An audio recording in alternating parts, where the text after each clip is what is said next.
to another edition of Ask Michael Eline. This is where I teach people the law in an unorthodox manner by using examples that we see in the news, case law briefs, but it's all about exposing the Leviathan and its instrumentalities and taking back your rights. Know the law and mean to keep it well. Come here to learn from an expert to know your right. Make sure to like and subscribe. Make sure to save, because we never know when the thought police are going to take down this channel. Hey, everybody. How's it going? It's good to see you. I know we're probably not going to get a bunch of people in here tonight because it's not about Chili de Castro or anything like that. But this is something that's super important because it's going to impact a lot of people and it's going to have wide-ranging effects across the country. And it is the furtherance of DEI that is now, which is diversity, equity, and inclusion. And this is the concept that people should be judged not based upon their merit or achievements, but based upon their skin color or sexual preference and things of that nature. It's called diversity, equity, and inclusion. And part of the idea is that white people and some Asians are oppressors and other races are oppressed. That's part of the DEI concept. At least that's what I've been reading. If you have something different than that, please include it, because this story has legs, and we're going to get it going. But first, I want to thank everybody for showing up, because I know it's not like a big auditor type thing, but I do plan on thanking you anyways. And that's going to be Kevin Brynarski, Chevy, Tyler Tamlinson. Thank you for coming, all you guys. BZ Watchdog as always. Russ Francis, thank you for showing up. Dr. Donna Walker, thanks for coming early. And, you know, I don't know what's going on with the notifications. I noticed these things like well in advance, and you should be getting some kind of a notice. So I don't know what's going on, guys. I mean, I'm doing my best here with what I got. OTVO. I haven't seen Let's OTVO in a while. I hope he shows up again soon. I got V Classic One. Thanks for showing up, V Classic One. Stacy, what an extremely important topic. I agree. And I'm hoping that y'all will share this and tell your friends about it, because this is the kind of stuff that we're not hearing about in for-profit media.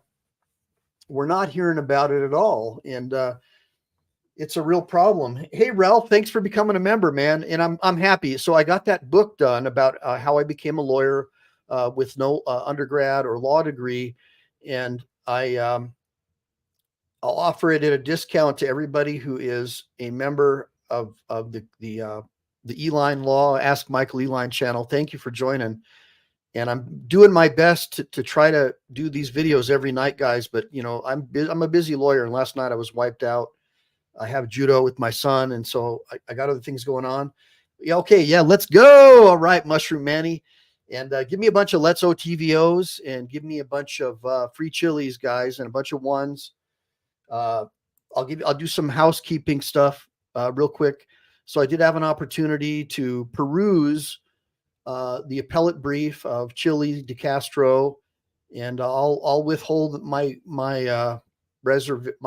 observations until I've completely read it, other than to say that I would have done things much differently. But then again, I'm not in California, and I don't want to be an armchair general to another lawyer because, you know, I don't want to do that. So, but I do want to say that I was hoping for something a little different than what I saw. Well, something a lot different than what I saw. How's that? Now, free chili. I like that idea. Kurt Branson, Ralph Riley. Yes. Thank you. You thins. Okay. And obviously Chevy and Rob Merriman, overturned Terry versus Ohio. I agree. Now, today, this topic that I'm going to talk about stems from basically, I would say, COVID is what really launched this. And then, of course, all of the DEI initiatives that are being pushed by the Biden administration and BlackRock, where you saw the Bud Light fiasco. And a lot of people just don't like it. People don't like it that guys are playing girl sports and girls are getting pounded up, pounded around. People just aren't into it. And this is another example that we're going to talk about. And yeah, Big Willie, I'm glad you broke out that trifold. I'm trying to make a super duper trifold for myself because even when I get pulled over, which is rare, sometimes you get a little nervous, when you get pulled over by the police. So sometimes it's good to have a trifold. But I'd want to make mine super duper. So I would just improve upon Chili's. Hey, Press with Rancor. Good to see you, bud. So today we're going to just get into it really quick. So the way this started out is in response to COVID in July 2020, the California Supreme Court implemented a supervised provisional licensure program, which allowed lawyers a limited license to practice law under the supervision of licensed attorneys. And, that sounds kind of cool. I mean, so the way I became a lawyer is I studied law under several different lawyers, ended up clerking for the Court of Appeal.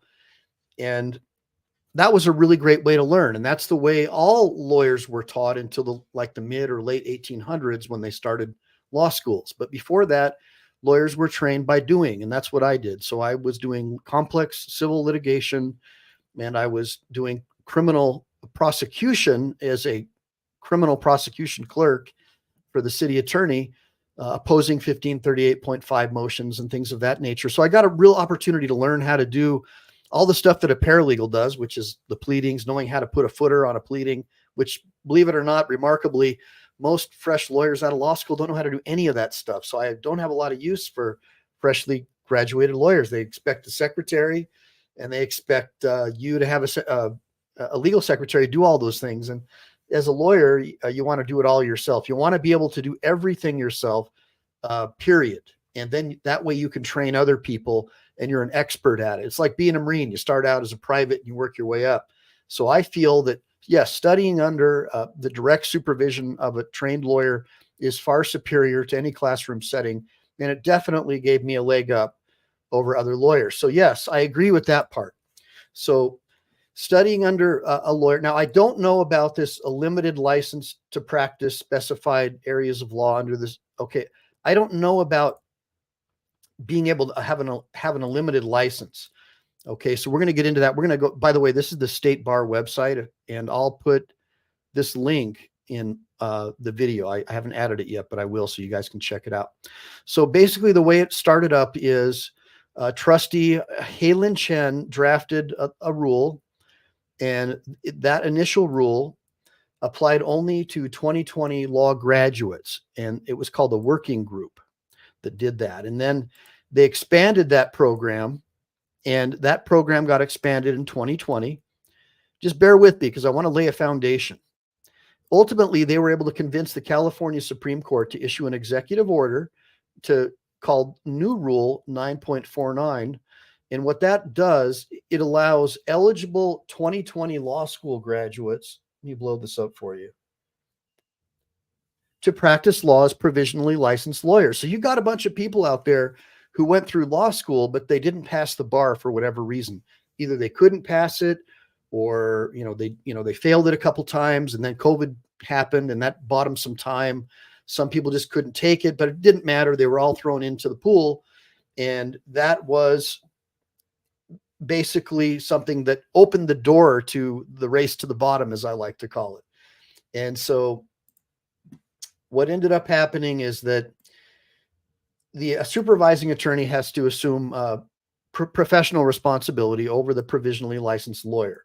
So, you're putting yourself out on a limb to have a guy to be able to say that he's a lawyer without having to probably pay him like you would a lawyer. So it's not too bad of a deal for the lawyer. He's responsible for everything that goes on in his firm anyways. Let me just look in the sidebar, make sure I'm not boring anybody. Deviling is not cool, Michael. Hey, Ralph Riley, man, I'm so glad you guys showed up. And by the way, guys, and I will, BZ, I'll check out everything. I've been super buried today, guys, just wiped out. Hey, let me see, but how do I say her name? I'll just call her Renita Pacheco, because I can't say Hixomara properly. But thanks for showing up. I appreciate it. Mucho gusto again. And let me see here. And so this basically, what ended up happening is the Supreme Court extended this program to December 31st of 2022. And then that was to enable the participants more time to complete program requirements. So there's these programs requirements that they have, and we'll get into all that, or some of it. Anyways, on January 28th of 2021, they started this thing called a pathway program, another administrative order. So the California Supreme Court can issue administrative orders. They have oversight over the bar in many respects, and over the practice of law, of course, and administrative rules and orders. So they issue these administrative orders, and I'm sort of putting my cursor over this. When you click on it, it'll take you to that administrative order. But just really quick, the program, it was expanded to apply to individuals. So here's where you see the race to the bottom starting to happen. And by the way, let me lay some more foundation. The California State Bar has already lowered the standards for the bar exam immensely. For example, when I took the baby bar, I had to take written essays as well as multiple choice. My understanding is they've eliminated the written essay portion from the baby bar, which is really terrible because you really need to learn how to write essays. The bar is a problem-solving speed exam, which I'm going to get into because I would like to be able to teach you guys the law and how to be lawyers. And so we're going to get into this because I don't want to jump too far ahead. But bottom line is, here is where the race to the bottom started. Right here, anyone who scores between 1390 and 1439 on any bar exam administered between this period, but not any other period, just this one. So tell me how that's fair that other people aren't getting the same treatment, right? And as determined by the score. Okay, so basically, if they scored 1390 between 1390 and 1439, these people can become provisionally licensed lawyers. That's crazy. So. And then those eligible for these expanded programs don't need to retake the bar exam. All they got to do is complete 300 hours of supervised legal practice. So could you imagine, like, this is so, I mean, this fraud will be so easy to achieve. And this is not a good thing, guys. And we'll talk more about this. I'm going to have somebody who used to work for the state bar come on in one of my next couple episodes. We're going to talk about this, how just, you guys, I don't know if you guys know who Tom Girardi was, but this is an example of, some lawyers can just go bad, and allowing a law firm to be able to just say, here, come on in, I'll sign for you, whatever. We'll just say you're a lawyer, boom. I'm telling you guys, this is going to be a problem. Lawyers already have a bad reputation. So anyways, provisionally licensed lawyers are allowed to engage in nearly all the same activities as a licensed lawyer, except it has to be under supervision. Well, what is supervision? It's not in person, like right there the whole time, guys. That's not what this is. They're pretty much out doing their thing, but you're supervising them. So think about that. Now, anyways, there's a bunch of links in there. I'm just going to get into, finally, and let me answer any questions. Does anybody have any questions about what's going on right now in California? Because they already, I think they either have or are eliminating the bar exam in Washington. And of course, we know they're eliminating math and all these different classes because they say it's racist to certain people if you teach math. And now I don't understand. Just tell me, guys, if you understand what's going on. And of course, look, the bar exam is a standardized way to try to figure out if this person has the mental acuity, the ability to get through problems quickly. Direct super, and we're going to get into this, but okay, so what does it say here? Mushroom Man, he says, these dum-dums could go on to be that is exactly what I was going to say. And that's in my article, guys. So look, I wrote this article the other day. It's called it's on michaeleline.com, and it's called California's Portfolio Bar Examination Race to the Bottom. And, people like try to make fun of me because, I became a lawyer and then went ahead and got a law degree afterwards, after I was already a practicing attorney. And then they said, well, then you went to the wrong law school because it wasn't an ABA school. There's always some problem that someone who doesn't know what they're talking about wants to talk about. But now we've got a situation where you won't even have to take the bar exam.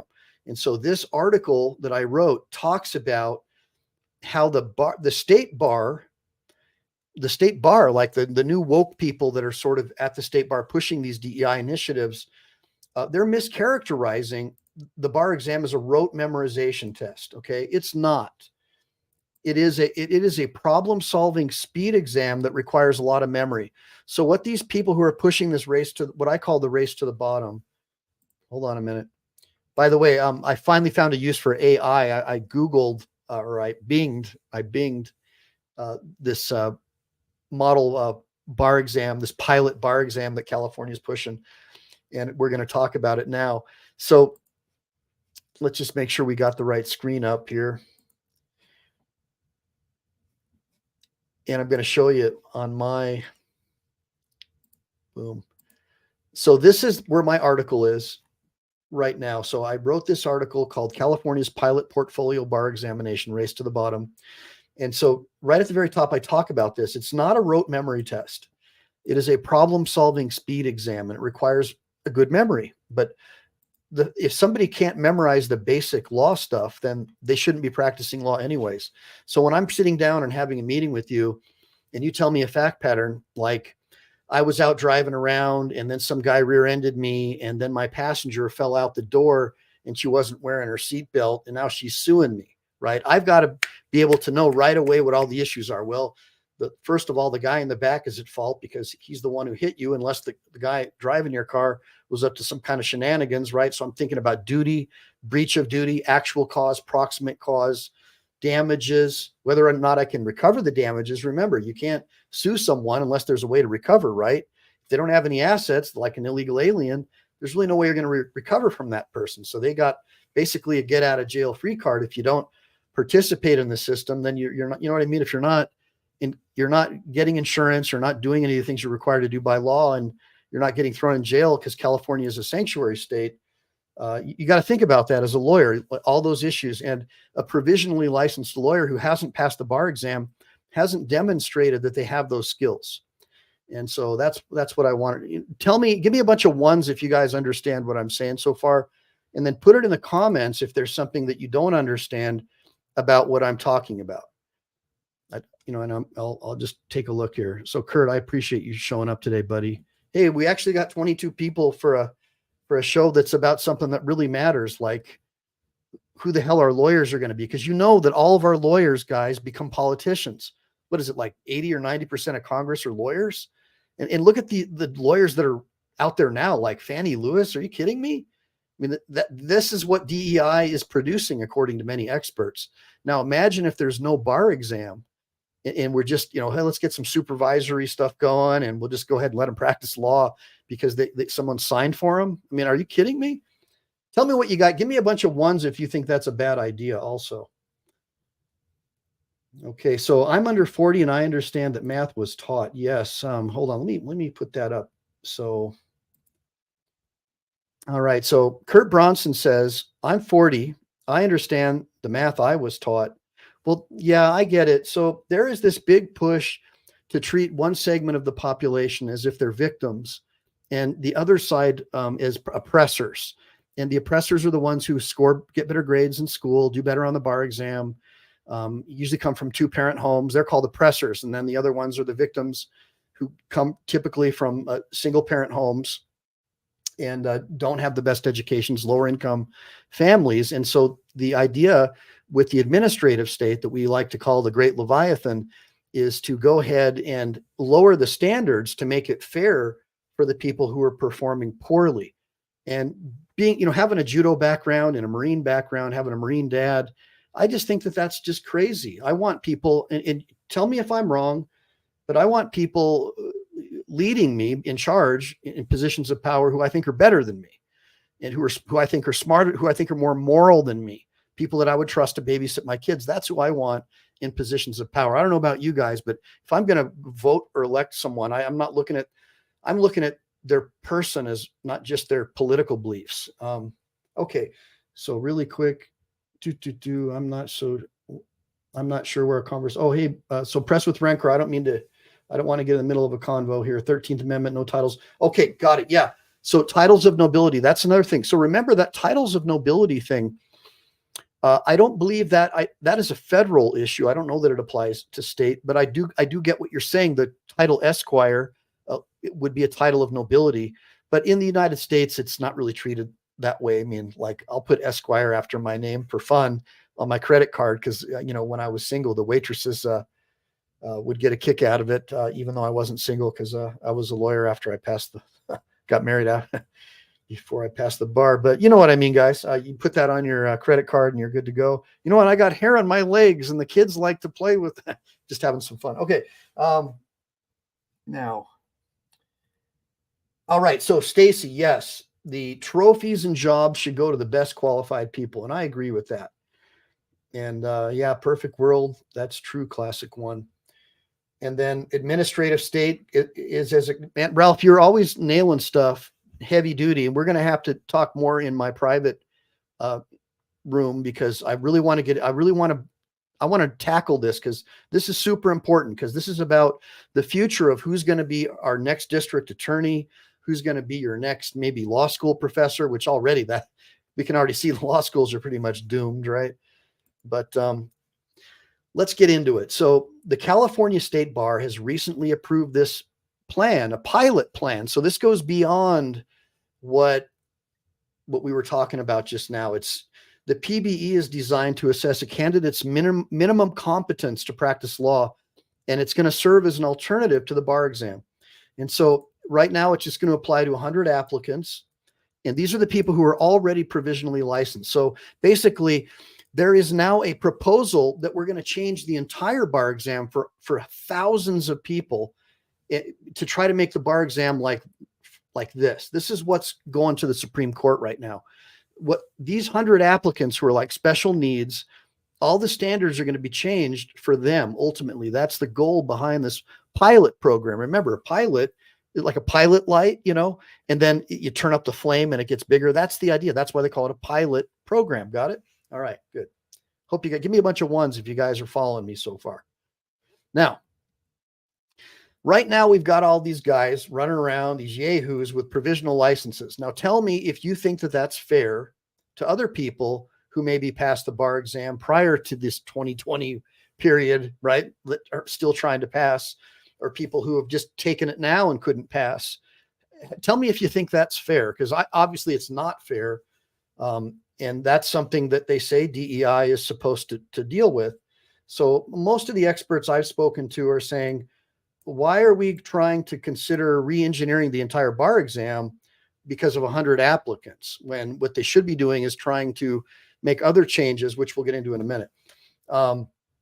Anyways, they have to submit these work product portfolios, and then they're going to be evaluated by independent graders appointed by the state bar, which it almost is like, just, I don't know. They've got to do, so the people get to keep their provisional licenses if they do 700 to 1,000 hours of legal work under a supervised attorney. Well, that's easy to do. But then they have to submit a work product portfolio, and that's going to be evaluated by who knows who this independent grader is going to be. Probably some DEI person, who knows. It will include many of the elements recommended in the PBE proposal, which I'll show you in a second. And it will also incorporate a standardized assessment component. And then the cost is going to be at $425,000. And obviously we need to look at the funding, like who's paying for this and who's getting the money. Because typically it's another, one of these nonprofit DEI pushers, where they're pushing fairness by making it unfair for others. It's fair to make things harder on other people and take from them. And that's how we establish equity. And a lot of people disagree with that idea. So, and the state bar has also identified philanthropic funding, probably Soros. I'm sure you guys could think of some other people who would like to dumb down the judiciary, because that is what a lot of strategic thinkers like me believe is really happening here, is that there is a massive effort across all the public education system to lower standards, to make, if you lower standards, then everyone gets an A. Give me a bunch of ones if you guys understand that. Everyone gets a trophy, and there's been a big push.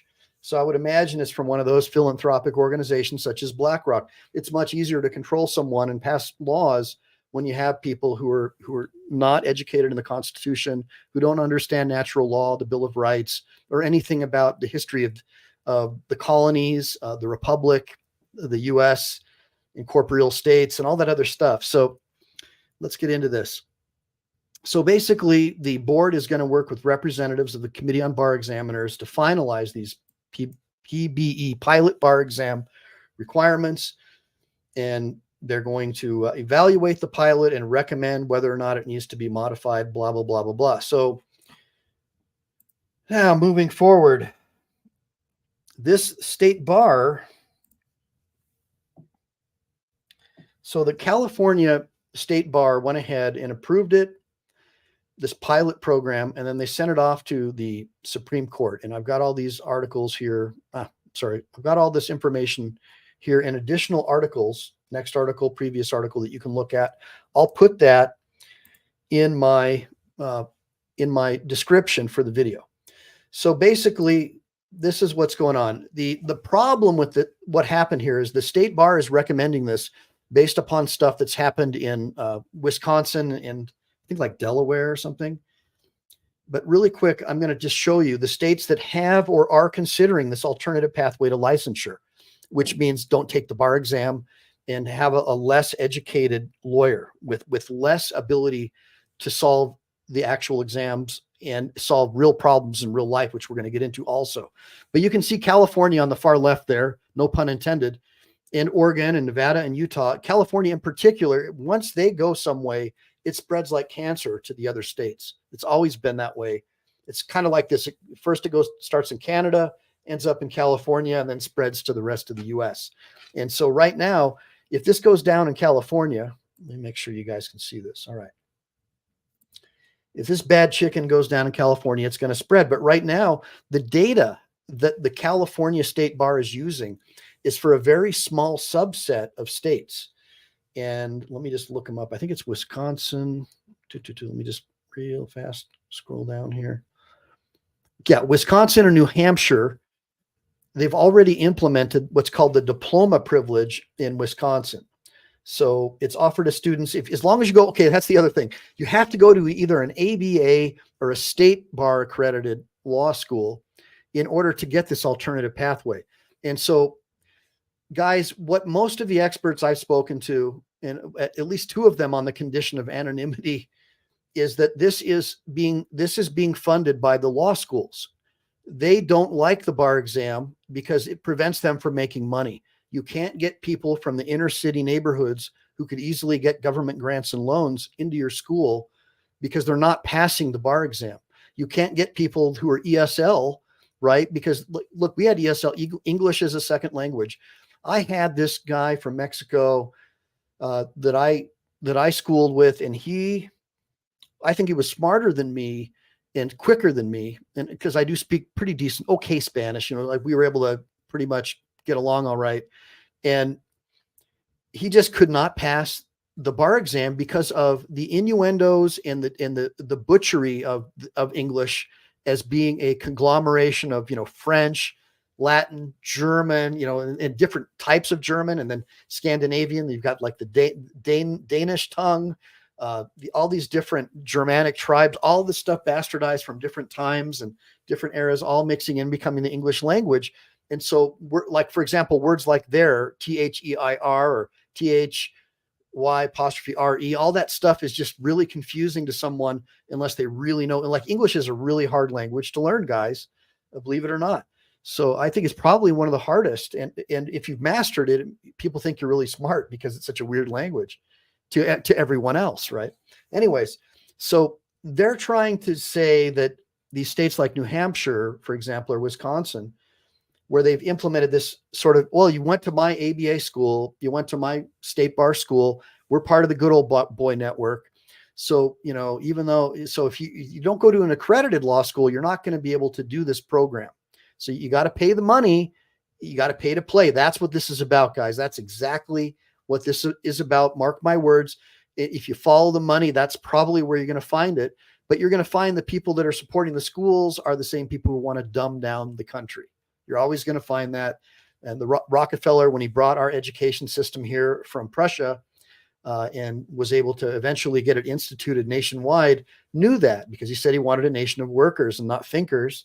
And that's kind of what you have right now with these types of programs, in my opinion. Now, and I'm going to explain to you why I think that about these programs, not just because it's DEI or whatever. I'm going to explain to you in a well-reasoned way why I think that these lowering standards is a bad idea and why it's not going to help. But this article that I wrote, I'm really proud of it. And I did a lot of research. And basically, I couch it as merit versus lesser merit-based law licensing, because it's not like there's no merit in studying under a lawyer. It's not like there's no merit in taking a test, but it's not the bar exam that you're going to be taking, guys. And even the bar exam that they're offering now, these guys can't even pass. And the bar exam they're offering now is much easier than the one that I took. So they've just been continually lowering standards, and they're just getting a lower quality of candidate and a lower quality of licensee. So the problem that I have, and I want to get into this with you, with this program, well, I have a lot of problems with it, but one of the biggest problems that I have with it, see if I can get you, there you go. All right. One of the biggest problems with it is that it doesn't really address the underlying proposal. And the idea is right now, the candidates are having a hard time passing. Why is that? Well, the schools aren't giving them the quality of education they need, is what I would say, but they're still charging more for tuition. So just like the public school system, in order for the teachers to justify their pensions and salaries, is the quality of education continually goes down ever since we've established the Department of Education. Well, obviously, whenever you put an administrative agency in charge of something, it's just been a race to the bottom. Our education system stinks, but yet they keep wanting more money and talk about how hard they work. And I get it. It's because they're not teaching classical education. They're teaching the education system that Prussia wanted to have taught, which is a control system, which I've talked about in other videos. So the bottom line is the PBE does not address the underlying proposal. It doesn't talk about reducing passing scores or identifying a program that can surgically address the needs of the smaller population of students who might benefit from another licensing pathway. So you don't see me here trying to say that these people are dumb, because I don't think that. And I think that, yeah, it's true. If they came from a tough circumstance, I think that's something that could be looked at. I help people out all the time gratuitously. If I think they're a genius, but they have personality problems, I'll overlook that, because I always want to help people develop the good things about themselves, because the only reason I became a lawyer is because a couple of people believed in me. And so I always remember that there were a few people out there who didn't make fun of me and say, oh, you're not going to go to law school, so you're blah, blah, blah. Because that's what everybody said.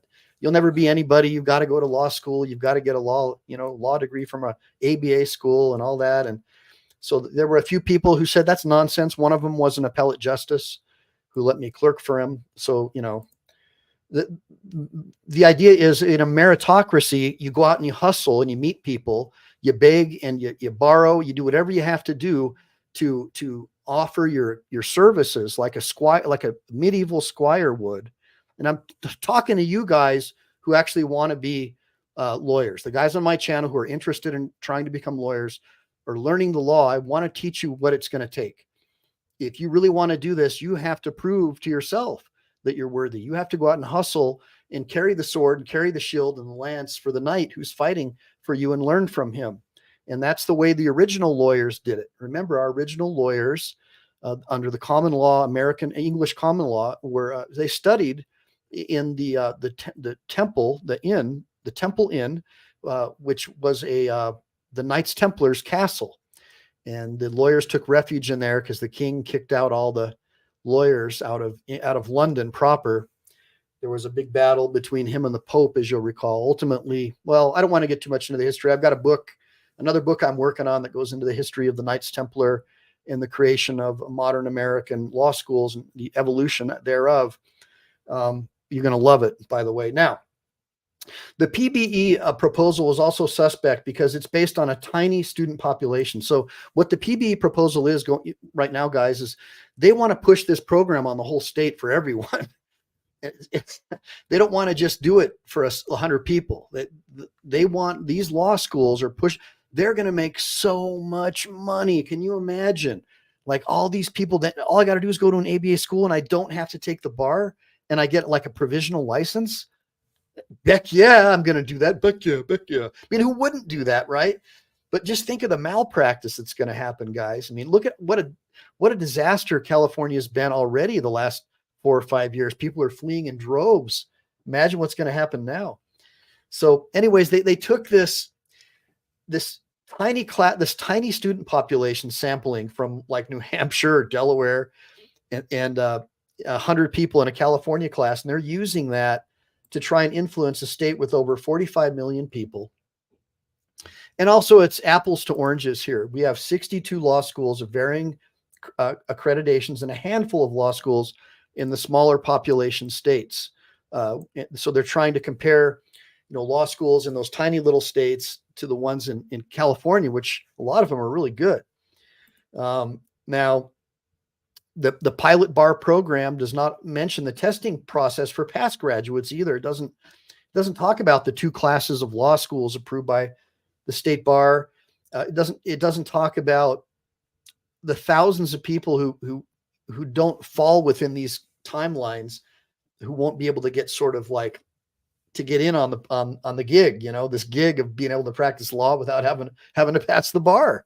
And so what is their pathway to licensure? So anyways, just get down here really quick. So basically, this is about a merit versus lesser merit system. And right now, we have a system in place that grants the most well-deserving and well-qualified peoples an academic professional license, a professional license based upon their academic and professional and practical evaluation performances. And the bar exam does offer that, because the bar exam is a problem-solving speed exam. So the argument that they're making is that, well, these tests are racist. These tests test memory and rote memorization. All the bar exam is rote memorization. And that's not a great way to test people. We should test people based upon how people feel about them who work with them in an office, maybe like more of a feeling kind of a thing. And so it's sort of, it's a lesser merit system. So it's based more on emotion. We have to make people feel good. At least that's sort of my take on it. And so a merit-based system seeks the top performers. A lesser merit system aims to widen the field. Both systems might have merits and drawbacks depending on the context. So this is in my article. Here, ABA schools and accredited law schools are cash strapped. And now the curriculum is going to be nice and diluted. It's already becoming more diluted. And these same people will probably get into government, which could be dangerous for all of us. And that's why I wanted to discuss this stuff with you guys. This is super important stuff. This is stuff that you don't really hear about or talk about. The for-profit media isn't going to talk about this because they have an interest in having people who aren't that intelligent. Dumb consumers are extremely important for people who don't do their own research, people who assume anything the government says is true and everything else is misinformation if it doesn't come from a government-approved source. That's what they want. And that's your typical college student, I'm sorry to say. I mean, the first thing they ask you is, oh, well, what school did you go to? What is your license in this or your license in that? So the government's already created this facade that if you have a professional license, somehow that makes you better or more educated than others. But then when you go to like a traditional healer, you'll see that they heal diseases and they use natural medicine without injecting you with stuff. So you can see that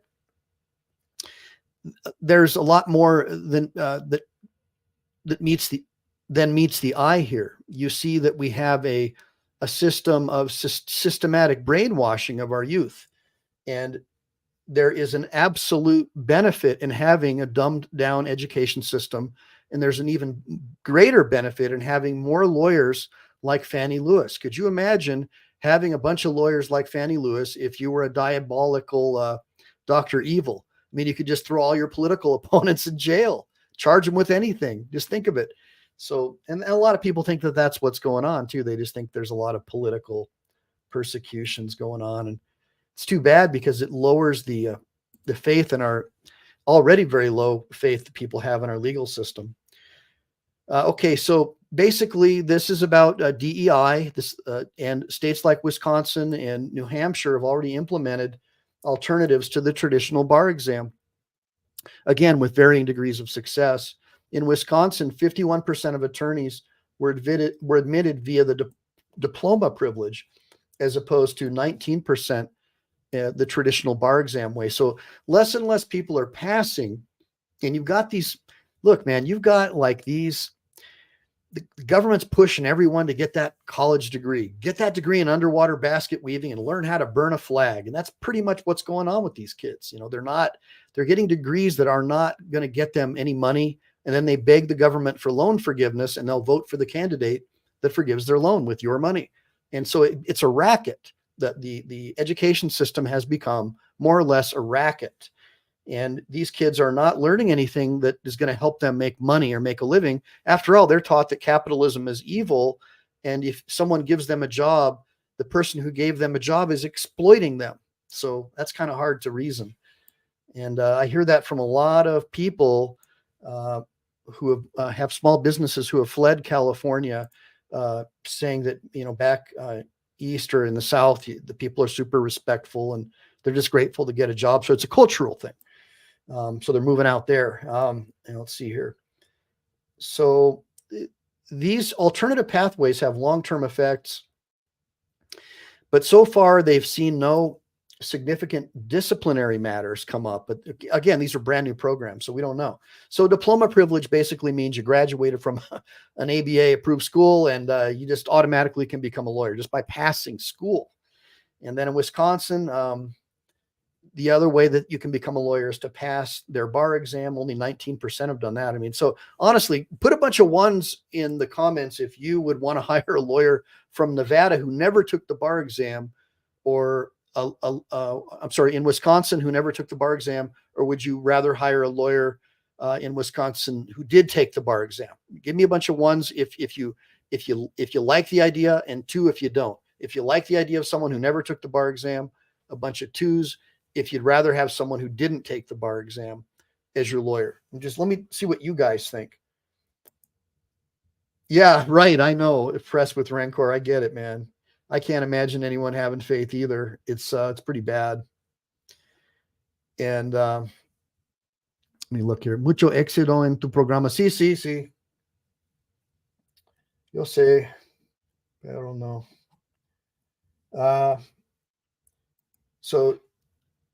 So Chile's lawyer passing the bar didn't help any. Oh, right.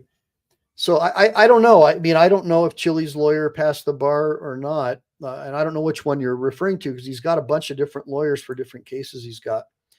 Now, so basically there's two sides here, and I just kind of want to, hopefully I can, let me make sure we're good here. All right. So supervised practice, I like the idea of supervised practice, okay, because that's how I became a lawyer. That's how all of our Supreme Court justices originally became lawyers. You would clerk, you would study under a lawyer, you'd sweep out their office. That's how Abe Lincoln became a lawyer. He actually read from Blackstone's commentaries on the English law. He had no education. I mean, he was just no go. Of course, the way he did it back then, you'd go before a judge and they would give you like an oral examination. And in his day, they kind of had like their own pilot program, right? They wanted to push lawyers out west. So I think he went into Springfield or something, and they had some program where they would swear you in if you agreed to immediately split, take off, and go back west as a frontier lawyer. And I've got another book I'm working on about that one. That's a really interesting story about how that happened, and he got sent back west. And otherwise, he probably would not have been able to pass his oral in the state that he, I think, studied in, as I recall. A lot to remember, guys, and I'm getting older. So I can't argue against supervised practice. I think it's great. That's how I became eligible to take the bar exam. And that's the point that I'm making, is I still had to take the bar exam, and it was much more difficult when I took it than it is now for these new kids taking it. And I feel really bad. I feel like our system has totally failed our youth. And instead of fixing the problem, it looks like our government is lowering the standards. And it makes me think it's just better probably just to homeschool your kids, maybe set up a homestead, get off of this plantation of idiocracy, as I saw one of the commenters say earlier, and start educating yourselves. And that's why I'm so grateful that I've got 32 people here. And I know it's not 400 or 500 people. And I know I don't get like millions of super chats or whatever, but I think that these 32 people that I have here with me are probably more valuable than 400 sheep. And I've said this before, an army of sheep led by a lion is a superior army, but an army of lions led by a sheep is going to fail. And And I want all of you guys to be lions and lead your own army of lions. I'm not saying that you're sheep, but you get the point. I hope you get the idea that it just takes a few people who are educated and know what they're doing, and you can change the world. And just like our founding fathers did. And of course, people took advantage of it, but that'll happen. And Thomas Jefferson had some solutions for that, which we can talk about in a private room or something. But Roar, I love it. What's up? What's up, mama? Okay, so real quick. So basically, the question, comes up a lot. What's going to happen with our bar exam? Well, what about all the bar review courses, these tutors that have dedicated their lives to teaching people how to pass the bar? That's all going to go away. And at the end of the day, lowering standards doesn't improve things, guys. Raising taxes on businesses doesn't improve things. They raise their prices.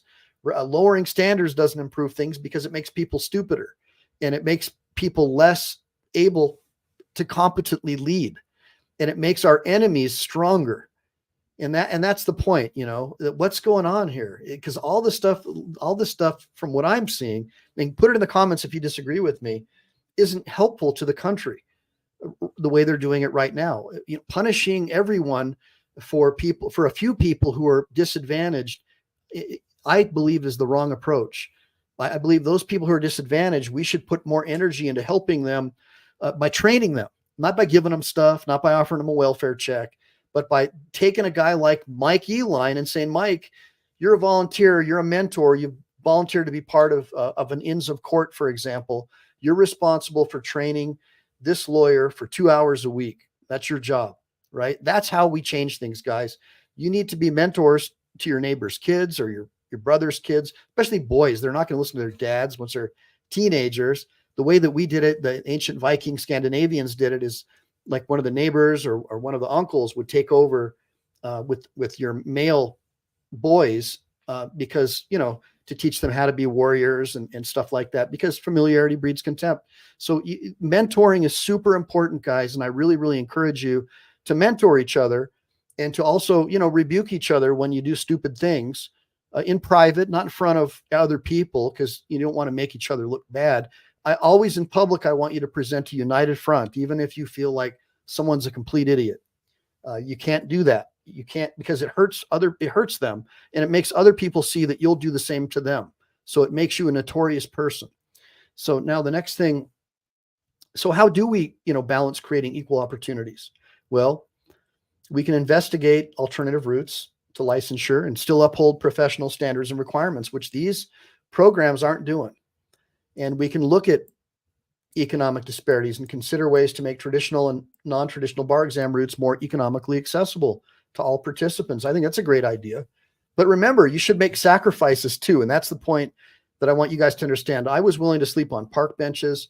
I even stayed at the Yes Center in Venice Beach in basically what amounted to a broom closet, so I could study under this lawyer, and I'd walk to his office every morning, and just really suffered and saved every penny that I could, worked at a Home Depot at night on the night crew, did whatever I could, sold my limo company. And yeah, man, you got to make those sacrifices. Otherwise it's not worth it. I wouldn't have the motivation to sit here and talk to you guys if I wasn't on fire about how you can change your life and do good things if you decide to choose a path in law, or just to learn the law, because it's empowering to know what the hell you're talking about. Because most of you guys so far don't really have a handle on this stuff. And I think you're doing yourself, you're putting yourself at a disadvantage to not know how the system works. Okay. I know a lot of you guys hate the government or distrust the government. Some of you love the government, and I don't have any judgment against any of you about any of that. What I want is for you guys to know the inner workings of how our particular justice system that's in place works today. And absolutely, we need to understand the historical underpinnings in order to understand the injustices and the problems within the justice system today. Absolutely, because a lot of it's unconstitutional.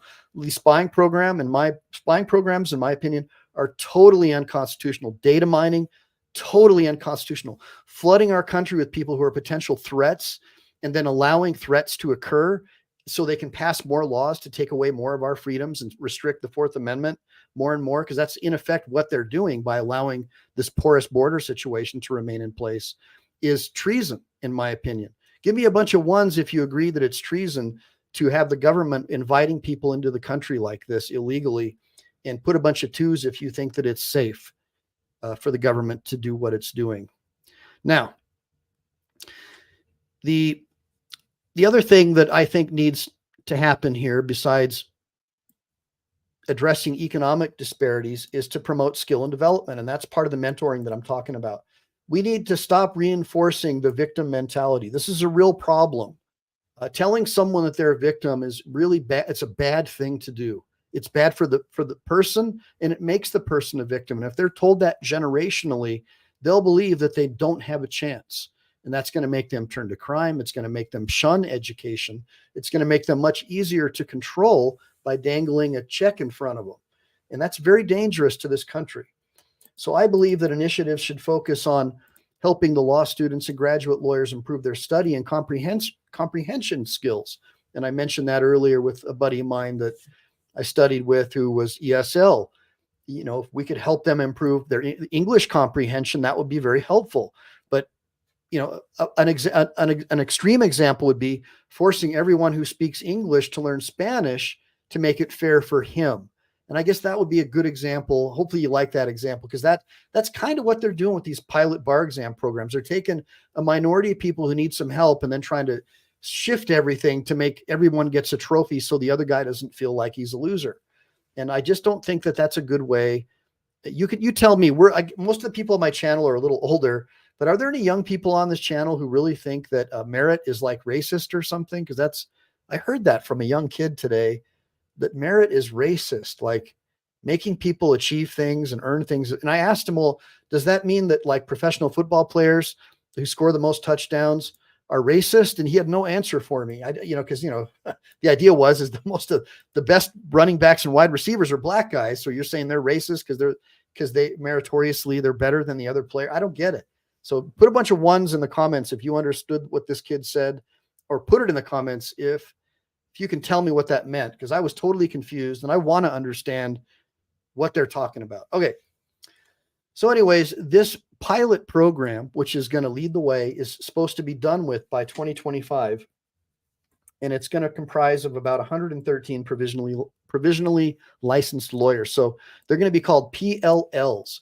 So check this out, guys. These guys are going to be like the short bus, right? Like they're going to be the short bus of lawyers. Like, oh, you're a PBL. Like you're like one rung above a paralegal or a law clerk maybe, and then like several rungs below a lawyer. I mean, I don't get it, man. It's like, so what, now their feelings are going to be hurt. So they'll probably want to, petition the Supreme Court so they can say they're lawyers and not have to tell anyone, because you guys following me so far, like where this is going. It's just like a feelings thing going on here. So let me look in the comments here. Another lie there, Tot. Big Willie, I'm just looking at everything. Where is the earned merit? Mama Lion, I don't know. Yeah, there's so much anger towards the wrong people. And just imagine, I mean, you see how social media with the fact check labels, I mean, they'll fact check something that's not even in the article, and they'll say that the article's false. And then they'll say fact checkers have found that you're engaged in disinformation, and state of California, Governor Newsom approves of this fact check. So we banned your social media account. And that's what they do. That's literally what they don't do, the governor of California, but California did pass a law that the state has to teach all the public school kids that January 6th is bad and that it was an attempt to overthrow the government, or whatever. And anybody who says otherwise is engaged in misinformation, and they get to decide anybody who says anything bad about injections, automatically that's misinformation unless it's on the government's approved list of information providers, which are all people who donate tons of money back and forth to the same politician. That's kind of how that works. So let me see here. What else can we look at? It's kind of fun. So again, eligibility is going to be limited to accredited ABA law schools in graduate. Notice how I put confident accredited. But anyways, Basically, all you got to do is complete your law school courses in 9 subjects, and then you'll get your provisional license while you're participating in the PBE, and you'll have authority and responsibilities and duties, just like a lawyer would. Supervisors have to hold California bar licenses, and they have to have qualification. Other supervisors have to, like if you have like an office manager, they'll have to have some PLP, training or something. Candidates have to do 700 to 1,000 hours of legal work, and they can't do more than 40 hours a week. Now, it doesn't say if they can be paid. And now I know I wasn't allowed to accept money, nor would I have if I had been offered, because when someone teaches you their sacred art, it's an honor to receive that. You don't charge someone for teaching you. It's ridiculous to do that. But in this particular case, it's not specified. And I know California likes to make people pay for things that they didn't earn, and vice versa. And let me see here. Portfolio contents. Let me see really quick. I want to make sure I didn't miss anything, guys.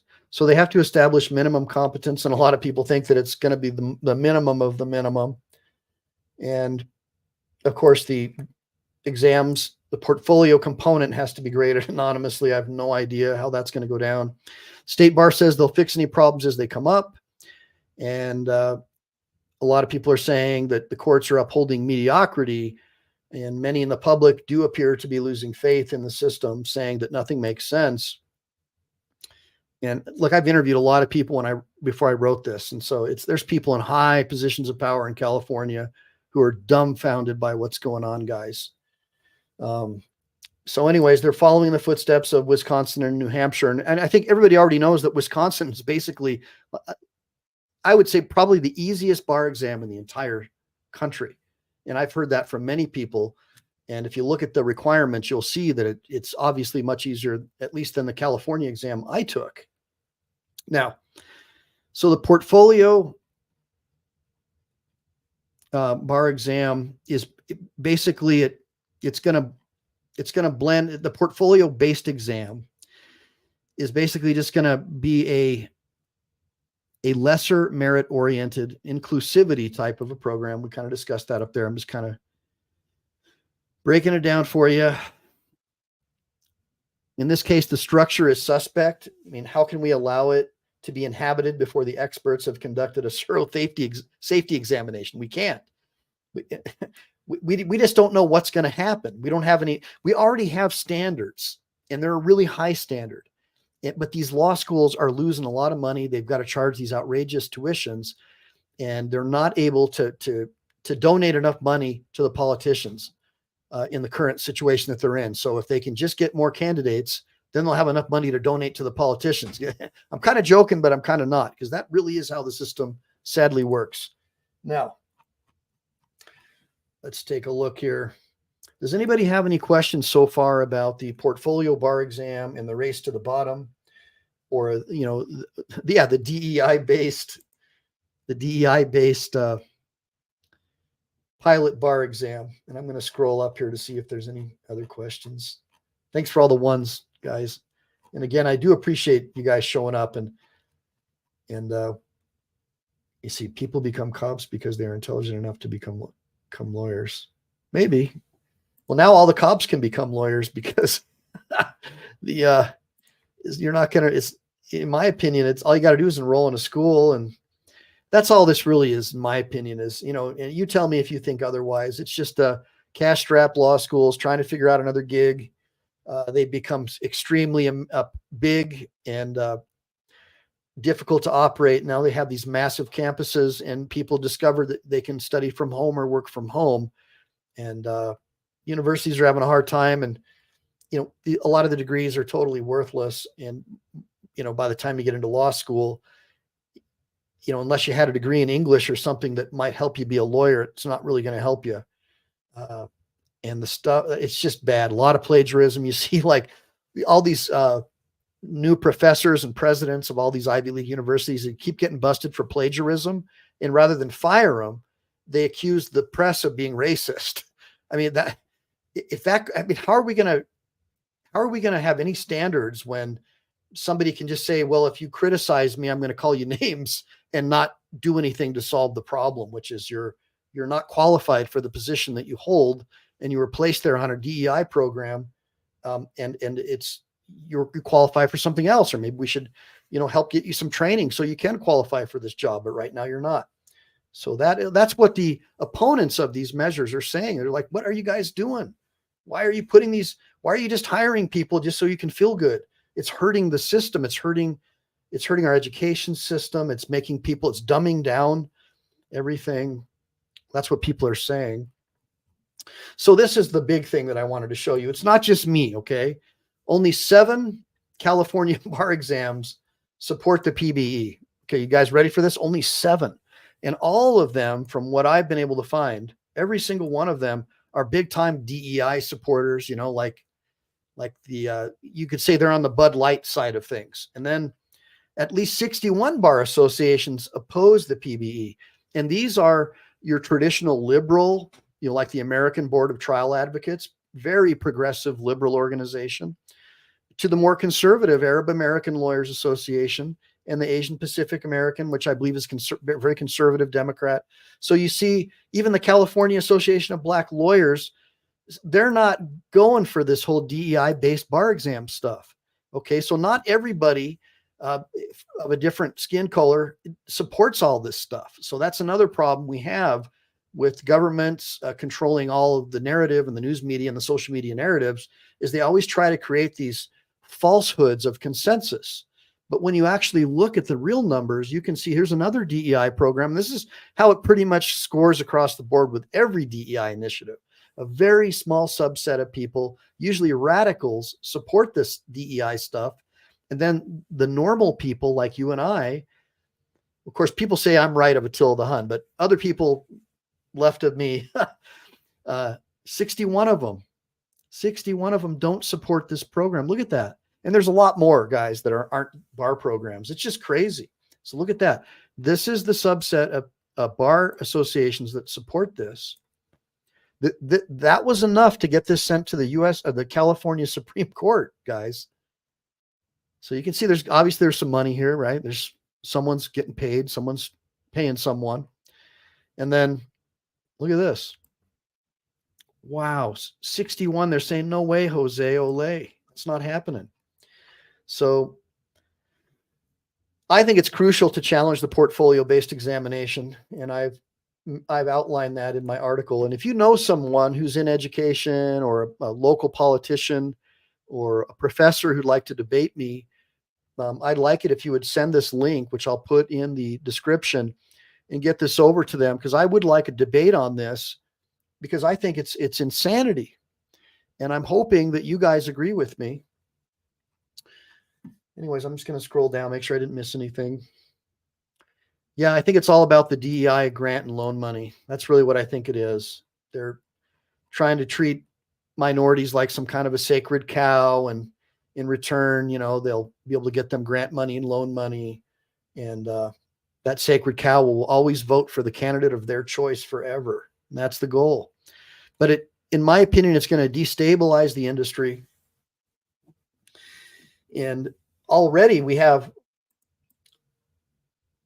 prior bar exam reformation efforts that still haven't completely, we still don't even have the numbers in yet. Like, they've already lowered the standards on the bar exam once, and the kids still ain't passing. They're still not, I say kids, but the candidates still aren't passing in the numbers that would make the schools look like a value to attend. Hope that makes sense, because people look at the bar exam as, well, this ABA school has the highest bar pass rate, so that's the school I want to go to. Hope this is making sense. That's the game. But I know all you got to do is go to a tutor and just have good study habits. It doesn't matter what school you went to. That's all nonsense. You need a good mentor, and you need to surround yourself with people who believe in you. That's how you pass the bar exam. Rote memory has a very, very tiny part of the bar exam. And when I took it, the California bar exam was the hardest exam in the United States. It was no joke, guys. I mean, there were people throwing up in there, passing out. It was no joke. Like the Asian students that I went to school with, they had to pass the first time. There was a Korean guy, I think he got busted, this is years ago, for practicing law without a license because it would have been a dishonor for him to admit to his parents that he failed the bar exam that he failed. So no joke, man. I mean, it's a real, depending on your culture, especially. I mean, that was a big deal. Asians are the ones I went to school with were hardcore, man. These guys studied harder than anybody, and they earned everything that they got, man. Those guys were hard workers. So it really makes me angry to hear people say that Asian people are white supremacists. I hear all this weird stuff, man. If you do good in school, that means you're an oppressor. Have you guys heard this? I mean, I'm seeing this stuff all over the internet. Am I just getting too old? Is this real? This is really happening? So I'm going to look here. So yes, in the 90s, after the fall of the Soviet Union. Yeah, so here's a comment here from Dr. Donna Walter. DEI creates a lower standard. I would never go to a medical professional holding any DEI credits.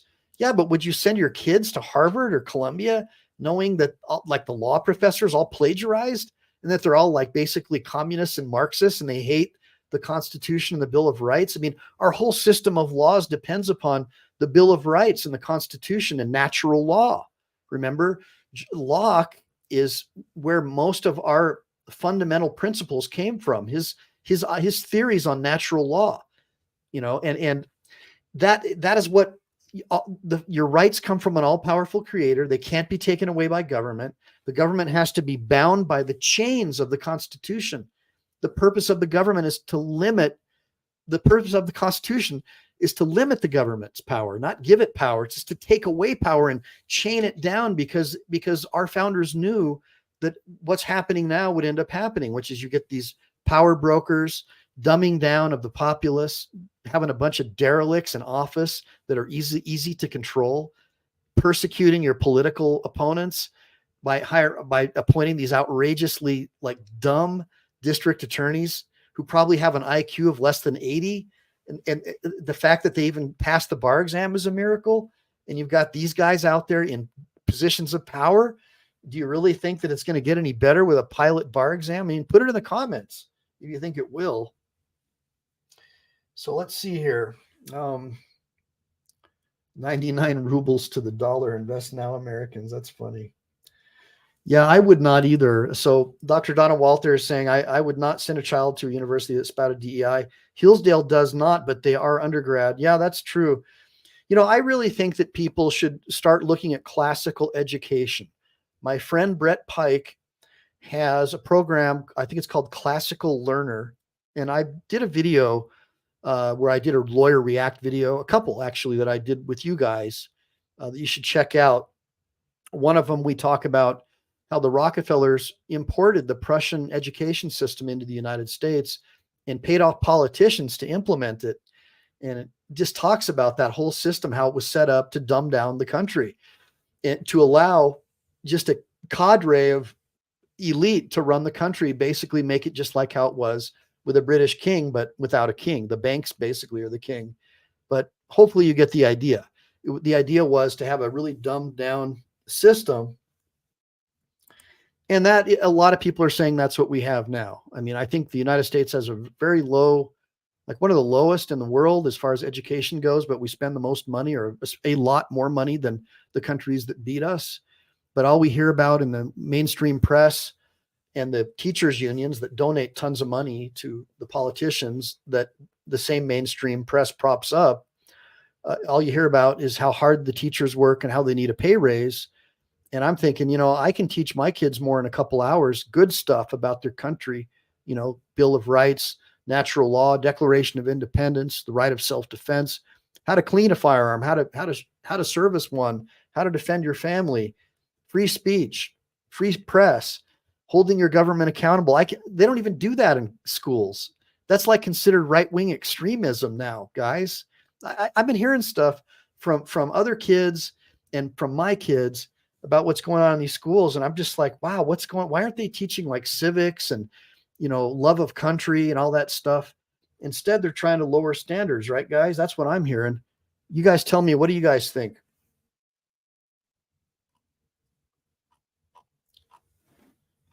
All right. Well, look, I've spent about a good hour and 9 minutes with you, and I'm kind of fried, guys. And I know this probably wasn't the most exciting topic for you, but I think it's really important. And it may not get thousands of views. It might, maybe someday. I believe that I am sort of like John the Baptist. I'm like a Elijah, a voice in the desert, right? And I'm out here telling you guys, wake up, America, stop lowering standards. Let's take back our, classical education. Start teaching classical education. Learn about American history, our founders, and the great, wonderful history of this country.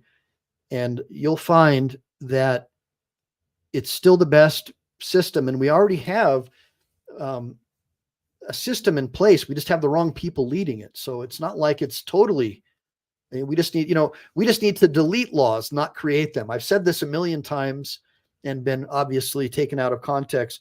We need to elect politicians who delete laws, not make more. We should vote based upon what laws our politicians agree to eliminate, not based upon taking more of our freedoms away. Because every time a law is passed, that's a right of yours that's being infringed upon most of the time. And typically laws, most of the laws that I see, especially safety laws, only harm the people that they're allegedly trying to protect. Most of these safety laws make it easier for criminals, and they do very little to help law-abiding citizens, or at least people who mind their own business, because pretty much everything is pretty much everything you do, apparently including breathing oxygen or having gas, is a crime now. So especially if you're a cow. Yes, delete law, Stomper. And so that's one of the things I wanted to talk about. So, everybody knows, Chili and I don't agree on everything. We never have, but he's a super brave guy, and he is somebody willing to go to jail for what he believes in. And that is a very rare quality. And there are very few people like that in this world. And so when I meet people like that, I recognize their strengths and weaknesses right away. People don't have to tell me anything. What I do recognize most is the bravery, and I see that the willingness to want to learn. And if you have those two qualities, you have hope. And so for everyone else here that's not in jail right now, put some comments in there for me so I know what you want to know about. For example, I would like to start doing a course on tort law, because I'm really good at that, and then maybe go into contract law and maybe get into some criminal law, teach a criminal procedure, just basic stuff. Not, I'm not trying to do a law school course or anything like that, but at least do, the Socratic method, where we can do examples where I show you stuff from, maybe you say, hey, Mike, I saw, send me your videos, guys. Like, Mike, I saw this video. What is that? What do you think? Let's break this down in a classroom setting. Okay, and I'll break it down for you. And we can do almost like a bar exam where we break down each video together as a team. And because I think I can bring up to 10 people, where you could be in here as a talking head with me, where we could, it's StreamYard. It's pretty cool. And we could, I could teach up to 10 people at a time, and other people could be in the sidebar, and you all could ask me questions. Oh, well, I appreciate that, Stacy. Look, a lot of people don't seem to be too interested in learning about the brilliant and rich history of this amazing country, and I don't get it. And vilifying our founding fathers and wanting to tear down their statues, these people should be ashamed of themselves. Most of these people are Marxists anyways, and they hate our Constitution. They hate our Bill of Rights. Why are we putting them in positions of power or letting them teach our kids? That's what I'm trying to understand. It just doesn't make any sense. Yeah, Monell claims. We could definitely talk about Monell in the context of the 14th Amendment and the civil rights type stuff. So I do teach a little bit of an unorthodox method, because I want people to think for themselves. For example, was the passage of the 14th Amendment even lawful under the Constitution? I mean, a lot of people think it wasn't, because it was passed by unelected representatives under martial law after Lincoln suspended the habeas corpus, which you can't do under the Constitution. So there's a lot of things we can talk about. But the difference between me and the Sovsits and these other people, the so-called Sovsits, and others who don't believe who basically think like me, is that I believe that we have to work within the frameworks of the legal system in order to get the change that we want. Because if we're just out there dropping bombs and, trash talking people all the time, we're not going to make effective change. If you want to be a change agent, you have to be like a Marine. You have to steel yourself. You have to put yourself through a rigorous training regimen, and you have to know the law and mean to keep it well. You have to learn a little bit about Thomas Aquinas. You have to learn a little bit about Sir William Blackstone, and you have to learn a lot about John Locke and Hobbes, because that is really the nexus of all of our fundamental rights, all of our unalienable rights. It comes from an understanding of those things. And that's what separated America from all these other countries, guys, is we have sovereign, unalienable rights granted to us by our creator, and they can't be taken away by man. And that's why the Luciferians hate natural law so much. You see them putting up like statues of Baphomet in front of all the courthouses. They hate people like us. They absolutely hate us. They're the elite, the Skull and Bones guys, the Church of Satan. These guys are all like progressives, the Red Shoe Club.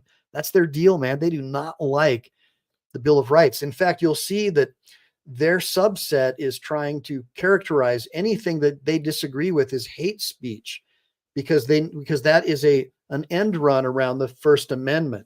If you can characterize something as hate speech, you can restrict it and censor it. So that's why they always say it's hateful not to allow our food to be delivered to us, as we just illegally took over this dorm room at Columbia University. And we still want you to bring in food to us because we have meal cards, right? So anyways, just wild. Yeah. So let's say sovereignty, being free, sovereign. Everyone knows law is a necessity. Well, being sovereign doesn't mean you're not under law. Being sovereign just means that you have certain unalienable rights, like the rights of property, happiness, and not to be a slave. That's all sovereignty is in my mind. But Wanda, if you have another concept, I'd like to hear about it. But I don't mean sovereignty in the sense of the freemen of Montana. I just mean that we're all sovereign as human beings, because that's the way God made us. And certainly we need to operate within a social construct, because we are basically herding type animals. I mean, humans, we function best in groups, groups that build us up, right?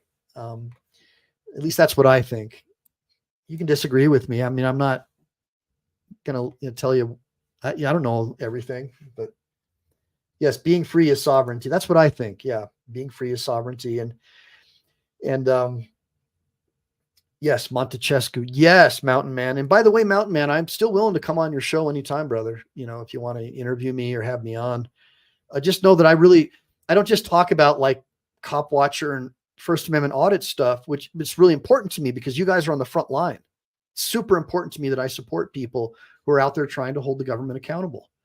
But there's so much more to this that I want you guys to know about, because I don't want you to just I want you to win in court. If you're going to take it all the way and win. Don't let your personality or your narcissism or whatever it might be that's holding you back prevent you from learning from someone who knows more than you about something.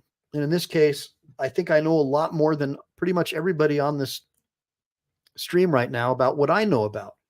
And I'm sure you guys know a lot more than me about other stuff. But I'm the guy you go to. It's like, who do you hire to rescue hostages? You probably want to get in Delta Team or SEAL Team 6, right? They're the best. And for me, I'm the best at what I do, which is I teach natural law, and I teach a unnatural, unorthodox. I have an unorthodox teaching method, because I try to keep you guys somewhat entertained, because this gets kind of boring, the law stuff. So hopefully you guys, okay, good. So guys, I still need help too. So little housekeeping, we're going to go ahead and close up with this stuff. Little housekeeping matter. I'm just looking at no, I'm not saying that you're a cop watcher, Mountain Man. I'm saying that I support cop watchers, and I support auditors, and I support people who are into holding their government accountable. And I know that everybody has their own points of view, But if we can agree on the main things, then I think that we're on the right path and we're on the right trajectory. I really hate seeing like people in the auditor community all hating each other because of personality conflicts. It's too bad that we can't find a way to get you guys to agree on the things that really matter. And I'm hoping that I can somehow contribute to that happening someday because I think it's really important. I see you guys as super valuable. Yes, constitutionalist. That's right, BZ. Like my friend BZ, he was a recon Marine, legit dude. And I can't do today's math. And that's the other thing about this crazy, what do they call it? Common Core, where you have to like solve a problem and using all these different ways to solve it. And it's like, dude, I learned how to paint rooms when I was like 16 and from professionals, from journeyman painters. And you start in a corner and you go up and you learn one way and you get good at it. This education system we have is a failure, and people need to wake up. Classical education is the way. It is the way to get smart people, and that is exactly what most government officials don't want: is smart people. And that is sad that so many of our public servants want dumb people. I corrected myself. So. Good. That's good, Grateful Dabs. My kids get the math questions right and they fail him for not doing it their way. It's crazy. Yeah, I know. It is. Common Core. So true. Yeah. Yeah. This is cool talking with you guys. And I can tell when I have I can tell when I have people who have kids too, because our focus really changes and we're concerned because like the public education system when I was growing up was 1,000 times better than what they have now. I mean, this is crazy what they're turning out right now. They're graduating kids who can't even spell. They don't even teach cursive writing, so you can't even read any of our founding documents. You have to rely on the translations by Google. Really? I don't think so. I think they actually censored the Declaration of Independence because it called Indians SAVAGESs or something. So unbelievable. Yeah. It was created to make followers versus leaders. Well, that's precisely what it was created for, Dr. Walter. It was the Prussian education system, and Rockefeller brought it here because he saw that it made mindless drones of the Prussian people and great soldiers, great workers. And this was after Prussia got their butts handed to them by Napoleon. So the Prussian army retreated and basically trampled their officers. And so the King of Prussia took the social engineers of his time and created the public education system, the Pavlov's dog education system, where you have a bell that rings, you basically go in groups in and out, bells, timers, that you condition. And that is basically and politically indoctrinate, of course, obviously. And so that's what we have right now. And that was brought here. And it was started with grant money, which was really cheap. The Rockefellers would offer to, build an addition to the school if you implement this really cool education program.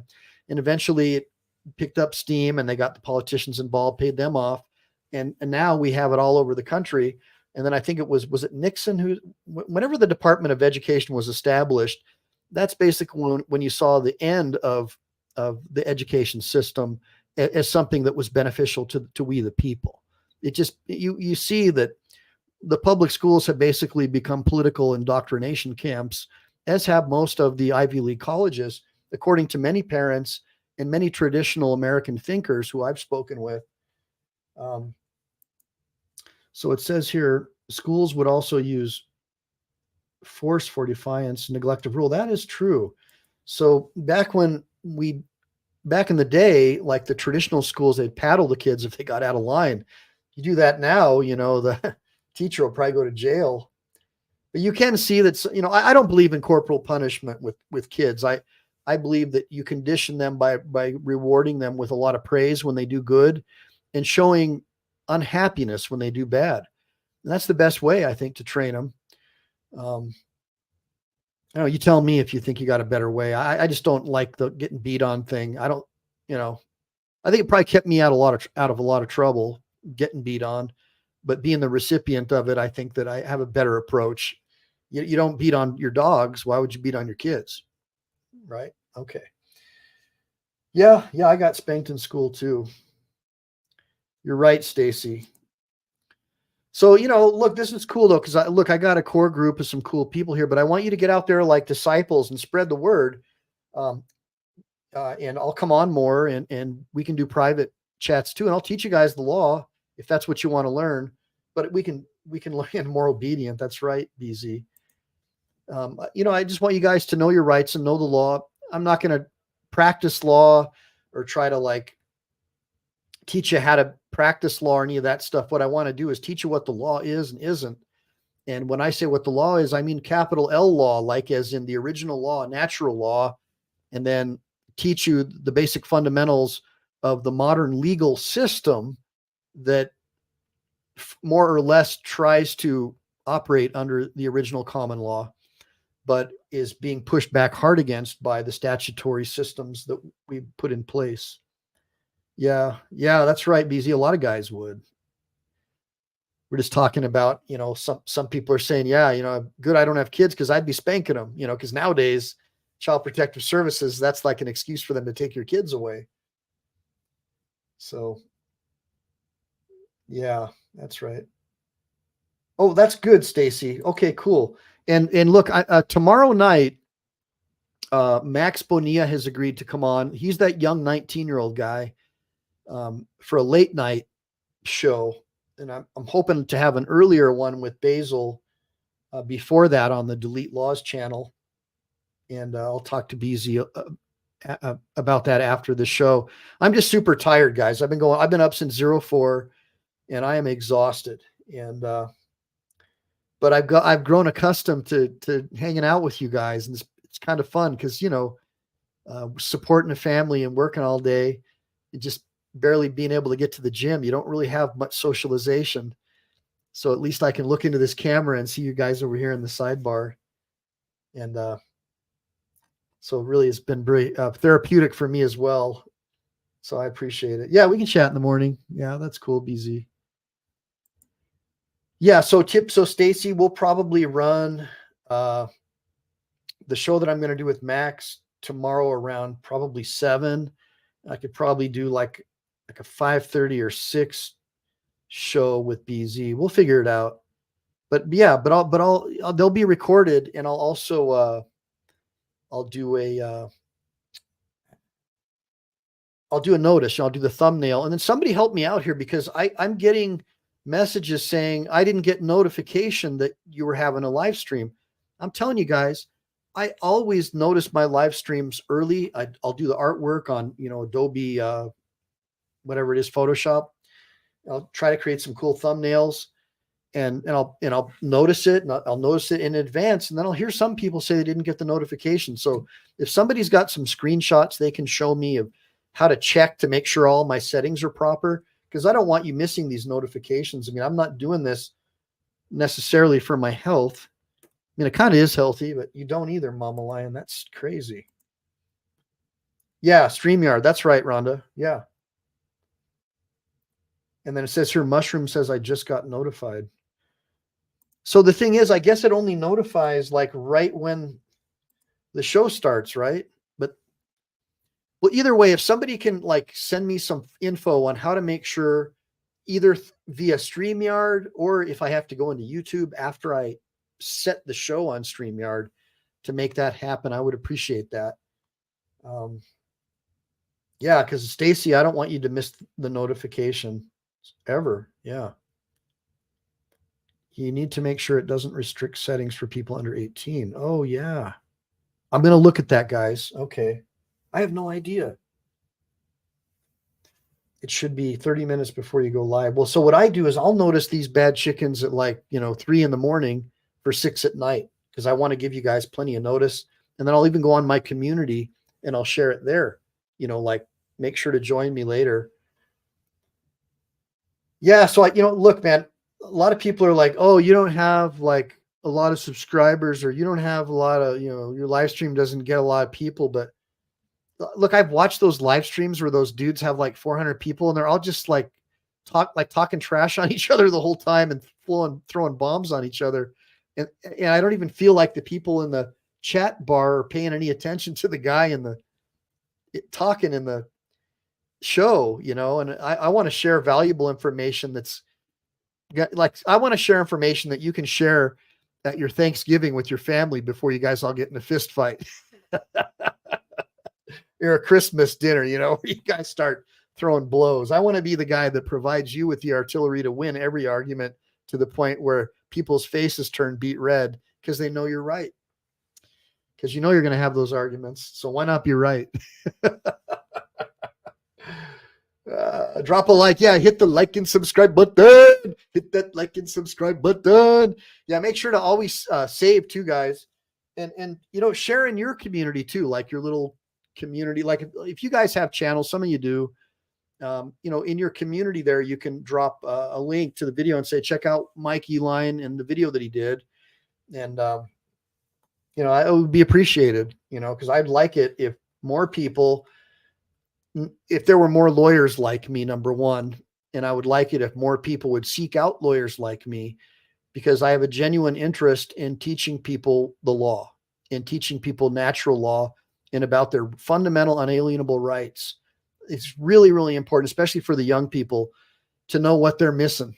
And by not knowing about our rich history, it's such an amazing history, guys. It's just wild. People who trash talk us, that's because we're such a great country, right? We all know it. We love our country. We just want to take it back from these Marxist elements that have infiltrated it through the education system and apparently now through into our courts and courthouses. So it's getting pretty bad, and we need to clean house, guys. And we can do that by all banding together and doing business with one another. We don't need to participate in their systems. You know, like, for example, if you guys have a product that you sell, like dog food, we should all be trying to buy your dog food for our dogs or whatever it might be. If you guys are in California and you get in a car accident, hire me. You know, if you need an Uber or you need a ride to the airport and you're in Basil's part of Texas, you call him and just do business directly with him outside of the normal systems. Give him the money instead of some other company. The point is that we should all take each other into consideration when we make decisions in our lives about what we want to do and who we want to help, and build a social system like that. We don't have to rely on the systems that the Leviathan has put in place. That's all I'm asking for, is just basic common sense, human decency. Stop relying on government agents. These are people who are more concerned for the most part in just getting a pension or a check.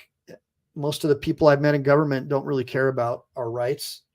A lot of them are very narcissistic, very disappointed. I think we should elect people based upon deleting laws, not passing more. Give me a bunch of ones if you think we should vote for people based upon deleting laws, not passing more laws. Give me a bunch of ones for that. We don't stop. Hey, Brick, what's up, bro? Yoo-hoo! I'm glad I stuck around, man. It's really good seeing you guys. Hey, whatever happened to Let's OTVO? I miss him, man. He's a cool dude. Well, I hope he shows back up someday. Knowing me, man, I always rub people the wrong way. So I just, I can't keep everybody happy, man. But just know that my heart's in the right place, Brick and everybody. Just want everybody to be free. Free men upon the land. On the land, not the sea. Oh, thanks, Rob. Yeah, people like to make fun of me because I don't act like I got a stick up my butt, but my heart's still always going to be in the Marines. My dad was hardcore jarhead, and that was my basically like boot camp until I actually went to boot camp. And I wanted to have a career as a Marine. That's all I wanted. So it was a real disappointment when I got medically boarded out, had surgery, and becoming a lawyer was like the only option, I guess, because I could still fight, but I would fight with my brain and my oral skills, my oratory skills, as opposed to fighting with a machine gun or something. Back when I was in, it was an M16A2. Now they have the M4 with the shorter barrel. Actually, I think they're using Heckler and Kochs now, right? BZ, don't they have a new? Aren't the Aren't the Marines using a new, like a German version of the M16 now? If you know, fine. If not, that's fine. Hey, Rob, Semper Fi, dude. Hoorah. Yeah. Oh, by the way, guys, another housekeeping matter. I'm going to be uh, in Houston on the 18th, and we're doing a fundraiser for it's the Paul Eline Memorial Ride. It's the charity I set up after my dad passed away because he died from Agent Orange from Vietnam. He did 2 tours as a Marine in Vietnam, and he got exposed pretty bad to Agent Orange, and he ended up dying from that. He had this huge tumor on his chest when he passed away. It was just awful. So we set up this nonprofit to pass legislation to get the well, not that's not the only reason, but one of the reasons is to get legislation written and passed for the cancer victims at Camp Pendleton, Marine Corps Air Station Helicopter Tustin, and Marine Corps Air Station El Toro, and other military bases where these servicemen and their families got exposed to these cancerous, toxic agents. And so far, the PACT Act and these other laws that were passed, they only help people who were at Camp Lejeune or people who were like in the burn pits back in Afghanistan and Iraq. It doesn't help the servicemen and their families on the West Coast. So I'm going to be there in Houston, Texas on the 18th. We're raising funds for that. I've also got a GoFundMe for that, and that's all charitable stuff, which I will make an accounting for. If you donate, I will give you a charitable accounting. It's a military veterans nonprofit, and so you guys can only join it if you're a veteran. Basically, it's the same structure as that car insurance company, the Armed Forces Insurance Company. I'm going to remember it in a minute. You guys put it in the comments. What is it, guys? What's that? The one that's this? It's the car insurance company. Oh man. Anyways, it's the same thing. And yeah, you got exposed to Agent Orange, Jay Corvette. Okay, so hopefully that's a service connected thing where you're getting is it ARP? No, it's not ARP. It's another one. I'll remember it. Just give me a second. Yeah, got no benefits. Okay, so that's a problem, guys. So this is the kind of stuff where my heart is. I do personal injury law. I know medicine. I know the physician's desk reference backwards and forwards. I'm good at it. I'm a disabled veteran myself, and I see what happens to the wives of the servicemen when the servicemen die. Because a lot of these wives, they give up their jobs to take care of their husbands. And then they're like 50 or 60 and they're unemployable. It's really hard for an older woman to get a job. And they're left with nothing because they cut off the VA benefits. So, I work with vets, and I work with EAS Marines at the Wounded Warriors Battalion down at Camp Pendleton. And I always try to help you guys get jobs. It really makes me sick to my stomach when I see stories like this about claims getting denied. And now I can't promise you anything, but some of the brothers at the Leathernecks Motorcycle Club, the Peacemaker chapter, who I'm going to meet with on the 18th, some of those guys know a lot more than me about the veterans claims and the appeals process. So if you want, reach out to me through either BZ Watchdog or the michaeleline.com website, and USAA, that's it. Yeah, USAA. Yeah, that's the one. So through USA. So my nonprofit, it's not mine. The president of one of the Leathernecks Motorcycle Club chapters is also president of the nonprofit after my father's name, the Paul Eline Memorial Ride. So, because I wanted to have me, because this biker club, they helped me with a memorial for my father, because the Riverside Memorial wouldn't allow me to have a ceremony for my father with a rifle team and all that because of COVID. So we all, with wearing no masks, went to the gun range, Lytle Creek Gun Range in San Bernardino, and we brought our targets of Jane Fonda, and we did a 21 gun salute for my father, brought a Scottish bagpiper, and we put some rounds down range and had a really great time. And as a result of that, we started making it an annual event, and I set up a nonprofit with Igor, who was the president at that time of the Mad Dog chapter. And so I got a genuine motorcycle club biker who runs the foundation, and they do genuine motorcycle runs on behalf of veterans, service-related PTSD and cancer. And we're going to be doing that on the 18th. It's going to be a blast. We're going to take over a bar. I'll get you all the information. So I actually already posted once, but I'll post it again. Maybe I'll do video about it. And I'd love to welcome all y'all, especially you guys who ride motorcycles. You're welcome to ride at the back with the brothers. And if you're a Marine and you live in Texas and you're thinking about riding with someone, you don't have to be a member of the Leathernecks to ride with them. You can still be a hang around. And if you wanted to, you could prospect later, but they're a legit MC and they're good guys, and super proud of my Marines. I've never met anybody ever in my life like Marines. And what I'm talking about is the Marines after you get out. There is no brotherhood that is greater or more magnificent than the United States Marine Corps. Yep. Hey, Let's OTVO. Good to see you, bud. And the Navy takes a second on that, I'd say. The Navy's pretty elite too. You know, you got to be when you're out on boats. And, you know, it's definitely builds an amazing bond. But I think Let's OTVO would admit that Marines have a very special bond. It's very serious. Yeah. I'm sorry to hear that, Just Rhonda, but that he passed away. But man, what an honor to be buried at Leavenworth. My Lord, that's impressive. So yeah, let me see here. Just want to go through this really quick. So we were looking at. Let me just scroll down really quick and make sure we didn't miss anything. So for those of you that missed, I always kind of get off the beaten path. But we started out talking about California's pilot portfolio bar examination and whether or not it's a race to the bottom. We covered how it's basically going to replace the bar exam at some point. Hold on.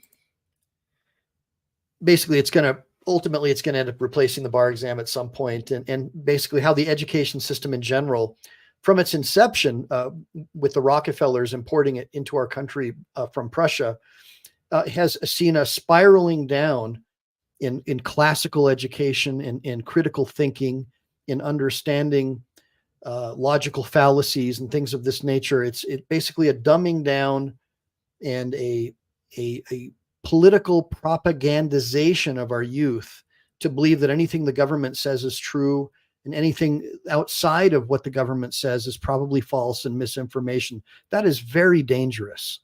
And so that's kind of what we covered. And we covered how great it would be for people like Leviathanic thinkers to have dumbed down lawyers, because we know that most lawyers become politicians, or most politicians are lawyers. So, or they get into some kind of government, right? So we know that. So what a great thing, right? To a power broker, like a really wealthy billionaire, right? To have control over those people. What a great thing that would be. See, critical thinkers, free thinkers, rely less on government because they're usually entrepreneurs. So that they're not valuable to some political classes of people. Free thinkers are generally going to be on the periphery. They're going to be the swing voter, for lack of a better word. They're not going to be totally indoctrinated into one political point of view or another, because we're only offered two, really, right? I mean, but we're so much more than that as humans. And that's what I try to convey to you guys, is the government created this two-party system where they pit people against each other. And instead, we should be going, man, why aren't you guys teaching us about natural law and individual rights? Because if you were, there'd be a million political parties. There'd be no way for them to concentrate power in one side or another. That's what would happen. So let's just take a look. Know your rights, Brick. And my parents interred. That's really cool, man. Well, rest in peace to your family, brother. By the way, somebody please get me that information so I can make sure you guys are getting notified. Oh yeah, I know, Dr. Donna Walker. That's all crazy. You know, we're all human beings, and this whole critical race theory thing where all white people are evil and everyone else is a victim, that's just nonsense. think anybody who served in the military knows that's total nonsense. It's crazy. Family is way too important. That's right. That's right, Stacy. No one can relate unless you've lived it. That's what they always say, right? How could you say that? You don't know my oppression. You don't know my situation. It's like, well, dude, you don't know mine either. You're just assuming because I'm white, somehow that makes me less underprivileged than you. Just all crazy. Yeah. Well, okay. So Stacy, absolutely. And I'll tell you, the LA County and Orange County Sheriff Department, a lot of Marines, man. Even their drill is like, like really cool, like cadence. And I always felt that the sheriffs were like the cream of the crop as far as standards went, back when I was growing up. But in fact, I actually wanted to be a sheriff, but my knees just too jacked up, man. Just couldn't do it. But yeah, I don't hate all cops either, guys. I mean, I actually have friends who are police officers or retired cops. I think that I'm glad they retired, because a lot of the stuff that they were doing, I definitely don't support. But I've also convinced a lot of these people to come around to my way of thinking too. I mean, police don't even have a duty to protect you to begin with. It's your job to protect yourself. That's why you have a Second Amendment. And if everybody was protecting themselves, the criminals would stay away because they would know they're going to be protected from.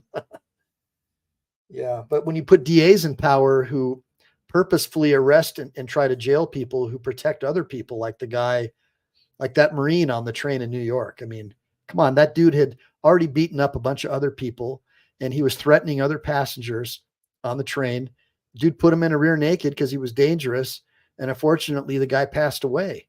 But, there's no way ever that should have been charged as murder. That guy was engaging in what's called self-defense as a good Samaritan. And so what these DAs are doing is, especially if you're a white male, but if you defend, especially with a weapon, and all the facts clearly show it was self-defense, they're throwing you in jail. And it's basically the Canadian style justice system now, where, just let the criminals do whatever they want. Nobody should get hurt, but that's not the American way, guys.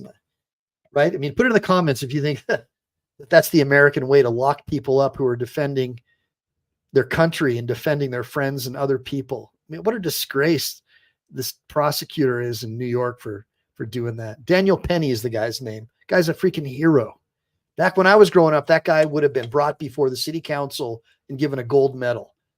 Instead, they try to vilify him and make the criminal look like he's some kind of a god. They'll probably build a statue for this guy. Just makes me sick. Yeah. So the deal with the DAs, wasn't mad at you, is DAs have prosecutorial discretion. And so when I was working at the city attorney's office, my supervising attorney always exercised his discretion in favor of not filing charges whenever possible. He always tried to do justice.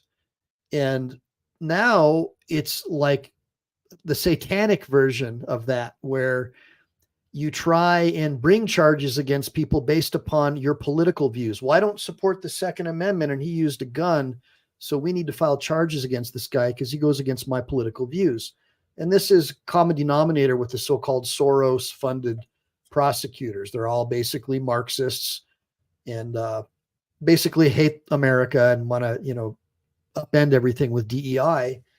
At least that's what a lot of people say, right? Wasn't mad at you? Yeah. But anyways, it all ties in that race to the bottom, the lowering of standards. And I'm really concerned about the pilot bar exam. Oh, by the way, if you guys know anybody, and I'm not saying I want it for free, but I'm not loaded anymore like I used to be. But if you guys know anybody who can help me make these lives into shorts, because there's a lot of really cool tidbits of information that I share in these that I would like to break up into shorts. And I'm not that good at editing and I don't have a lot of time. I mean, a couple hours here with you guys when I'm trying to also run a law practice, it's not easy. So if you guys have anybody who can help out, Hey, Carolina, Fort Worth, good to see you. Super happy to see you. I'm just getting ready to leave. But look, if you or any of the other auditors or cop watchers want to come on the show, do some more interviews or anything, I'm always happy to have you guys on as a guest to answer any questions and just help you promote your channel and get some love, because that's what we're supposed to do. We're supposed to help each other. Like-minded people need to help each other, So want me to help you promote your channel? I'll do it. Now let's see here. Yeah, they sure will hide exculpatory evidence. Yeah, so it's been about an hour and 15 minutes. I am exhausted. I will reach out to BZ in the morning. And I do agree with that, Mr. DLRU. RMS America is a sinking ship, 75 trillion in debt. I think, and they're saying by 2025 or something, like just around the corner, 2050 maybe, that 100% of the loan money that we are paying back on our debt will be interest payments. So, you're never going to pay. The only way we're getting out of this debt is a world war. And we'd probably have to defeat China, because we're the ones, they're the ones we owe the money to, the fiat currency to, and they're replacing our currency with their own gold-backed system, which we should have. So go figure that our communist enemies are going to upend us by using what our Constitution requires us to have. Go ahead and figure that one out, guys. And Carolina, Fort Worth, if you're wanting my email, do me a favor, go to the michaeleline.com website and just use the contact form there and just shoot me a quick one, and I'll try to reach out to you. After I get off the show, guys, I got to do some tutoring with my daughter and just, drink some water and then I'll do my best to reach out. But it looks like I'm just looking at all your comments. I don't want to miss anything. I'm definitely interested, Carolina, especially if it's going to help keep people out of jail. I really hate seeing you guys get arrested. You think that I'm happy having to go visit a client of mine in jail on the weekends in Nevada? Of course not. I want you guys in jail. All right. So anyways, I'm going to go ahead and close this bad chicken out. All right. So everybody, I'm going to go ahead and close it out. Tonight, we discussed a little bit about the California's pilot bar examination program, which seeks to allow people to become provisionally licensed lawyers without taking the bar exam, which seems to be the trend in the West, lowering standards of education to make it more fair for everyone else and produce what's called DEI, with diversity, equity, and inclusion, or a less merit-based system, if you prefer. And a rigged system, if you prefer, for other people as well. That's what they think of it. And then we talked a little bit about other alternatives that could have been offered rather than upending the entire bar examination system. We also covered that the bar exam is not a rote memorization exam. The California bar exam is a problem-solving speed exam with a strong interest in having a powerful memory and a very fast processing speed to be able to assist people to prove that you have the basic intellectual ability to be able to represent somebody in such a difficult area as the legal profession. And then we talked a little bit about just the dumbing down of the education system in general. We talked about how the Rockefellers actually imported the Prussian education system into the United States, and how ever since that education has taken a spiral downhill in this country in particular. And we talked about some ways that we can change that through classical education and then supporting each other in our businesses, and going outside of the Leviathanic system of controls and creating systems where we can support one another without having to rely on the administrative state. And with that being said, I'm going to go ahead and close it out. Make sure to like and subscribe. Make sure to save, because you never know when the thought police are going to take down this channel. Semper Fi, do or die.